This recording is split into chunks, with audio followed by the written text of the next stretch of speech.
बरोबर.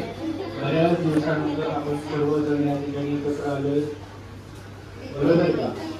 फक्त पहिल्या मुलांना या ठिकाणी नवीन वाटणार, बरोबर बरोबर का चुकीचं?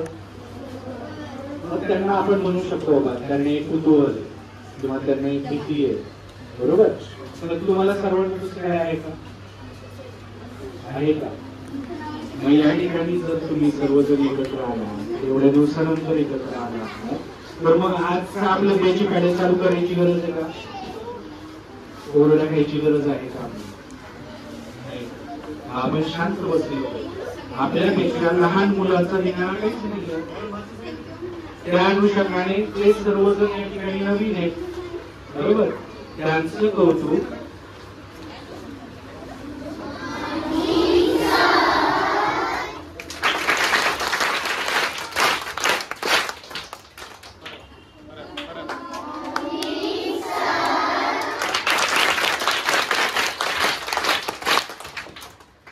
सुस्वागतम सुस्वागतम चौधरी या ठिकाणी वर्षावर येऊन अगदी काल मध्यरात्री आमचा हा विद्यार्थी वर्ग पुन्हा एकदा तुमच्यासाठी देखील जोरदार टाळ्या.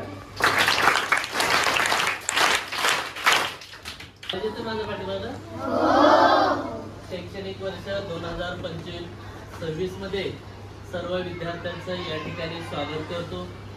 त्याचप्रमाणे आज पुस्तक वाटप निमित्ताने या ठिकाणी जे आपल्यासाठी प्रमुख पाहुणे लाभलेले आहेत, आपल्या परिचयाचे आहेत. पाहिले का कधी तुम्ही? पाहिले? ओके.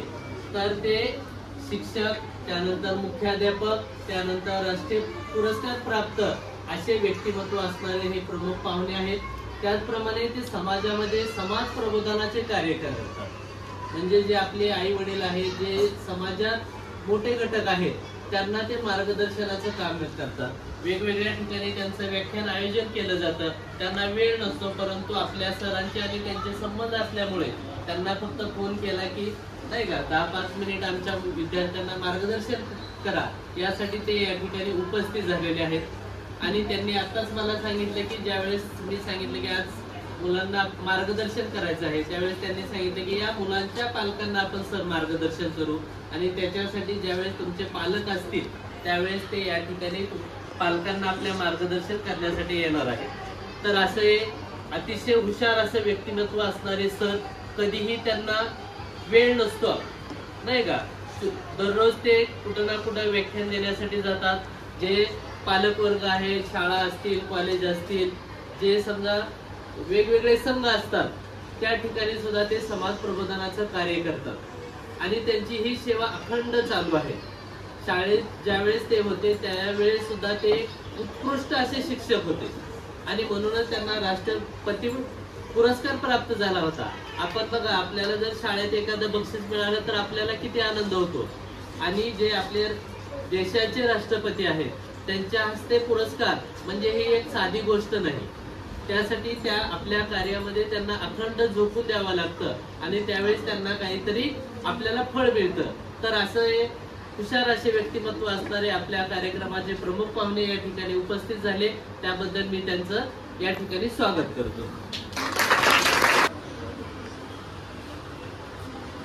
या ठिकाणी प्रतिमेचं पूजन होत आहे.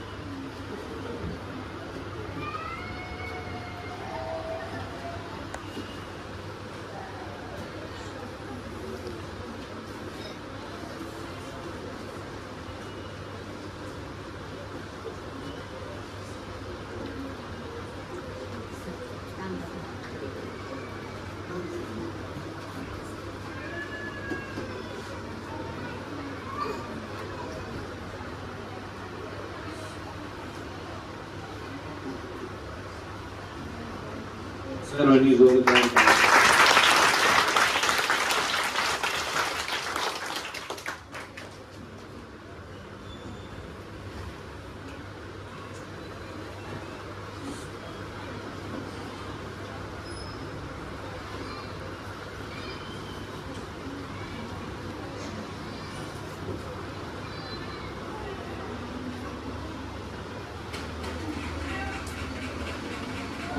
यांना मी विनंती करतो की आमच्या शाळेचे मुख्याध्यापक माननीय श्री मोदी येतो आवाज सगळ्यांना.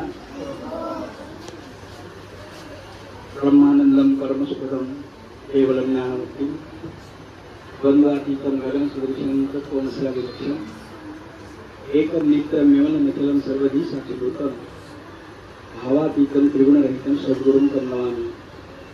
सर्व मंगल मांगल्ये शिवे सर्वार्थ साधिके शरण्ये त्र्यंबके गौरी नारायणी नमोस्तुते.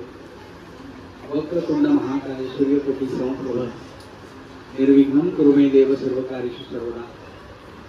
गुरु ब्रह्मा गुरु विष्णू गुरुदेवो महेश्वरा गुरु साक्षात परब्रह्म तस्मै श्री गुरवे नमः. आज तुमचा सगळ्यांचा आनंदाचा दिवस, शाळेचा पहिलाच दिवस आणि आपल्या वरुण राजाने सुद्धा आपलं फार छानपैकी स्वागत केलं नाही का. सकाळी सकाळी पहाटे जवळजवळ 4 वाजल्यापासून पाऊस सगळा बरसतो आहे. एका छान वातावरणामध्ये आपल्या सरांनी सूत्रसंचालन करताना त्यांनी छान छान शब्द वापरले आणि किती साहित्यिक शब्द वापरले. तर सुंदर वातावरणामध्ये हा शाळेचा पहिला दिवस या ठिकाणी संपन्न होत आहे. आणि या पहिल्या दिवशी मी आपल्या शाळेच्या वतीनं, वैयक्तिक माझ्या वतीनं आणि माझ्या बरोबर आलेले आमचे मित्र क्षीरसागर यांच्या वतीनं मी तुम्हाला सर्वांचं अभिनंदन करतो आणि स्वागत करतो. सर मगाशी बोलताना म्हणाले मुलांचा किलबिलाट चालू आहे. मला वाटतं नवीन मुलं प्रवेश घेत असतील शाळेमध्ये त्यावेळेला शाळेत येताना तुम्ही लहानपणी सुद्धा असं रडत रडत येत होता नाही का. पण 7वी पास झाल्यानंतर मात्र तुम्ही कसे जाता असं मतच जाता.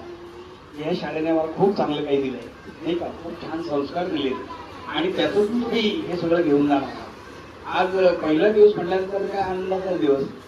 आणि मला आणखी एका गोष्टीचं कौतुक विशेष वाटलं की तुम्ही लहान मुलं जे आता आहे तुमच्या वयामध्ये आम्ही ज्या वेळेला होतो ना त्यावेळेला इतकं शहाणपण म्हणा किंवा इतकं ज्ञान आम्हाला नव्हतं. आमचा कार्यक्रम या ठिकाणी चालू आहे ना तो दादा किती संपूर्ण व्हिडिओ शूटिंग चालू आहे त्याचं नाही का. हे आम्हाला काही त्यावेळेला माहीत पण नव्हतं आमच्या लहानपणी. आता माझं वय जवळजवळ 75 वर्ष वय आहे. मी 70 वर्षापूर्वी पहिलीच्या वर्गामध्ये गेलो. जरा जास्त हुशार असल्यामुळे मला एकदम दुसरीत बसवलं. त्याला सोय होती एकदम दुसरीत बसवायचं. तुझी परीक्षा यायची आणि दुसरीत बसवायचं. पण त्यावेळेचं वातावरण आज मुलांना तुम्हाला पुस्तकं मिळाली, छान छान पुस्तकं मिळाली. त्या पुस्तकांमधून खूप खूप शिकायचं आपल्याला. आम्ही ज्या वेळेला लहान असू ना त्यावेळेला अशी नवीन नवीन पुस्तकं, नवीन वर्ष सुरू झालं की नवीन पुस्तकं आमच्या फार कमी वेळा वाटायला येत असत. पुस्तक कशी असेल माहिती आहे तुम्हाला, तुम्ही कल्पना नाही करू शकता. आम्ही 2री, 3री किंवा 4थी, 5वी किंवा 7वी, 8वी मध्ये गेलो